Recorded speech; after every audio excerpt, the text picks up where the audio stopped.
ঢাকা যুবদলের সভাপতি ইয়াসিন ফেরদৌস মুরাদ বলেছেন যে বৈষম্য বিরোধী ছাত্র আন্দোলনে নিহত প্রত্যেকটি জীবনের মূল্য স্বৈরাচার শেখ হাসিনাকে দিতে হবে।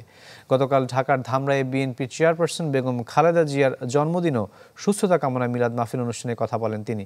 জানিয়েছেন যে খালেদা জিয়া গণ অভ্যুত্থানের মাধ্যমে সর্বপ্রথম 1991 সালে সংসদীয় গণতন্ত্র প্রবর্তন করেন।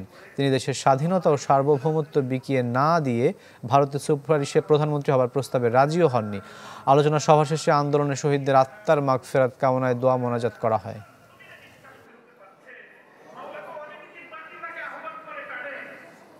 অনেক কিন্তু আমাদের ভাইদেরকে হত্যা করা হয়েছে রাতের অন্ধকারে শাপলা চত্বরে। সেটা কি আমরা ভুলে গেছি? আমরা ভুলতে পারি না এবং ভুলবো না, কারণ প্রত্যেকটা মানুষের জীবনের মূল্য শেখ হাসিনাকে দিতে হবে, দিতে হবে, দিতে হবে। Vision is a vision, ঠান্ডায় হবে chill.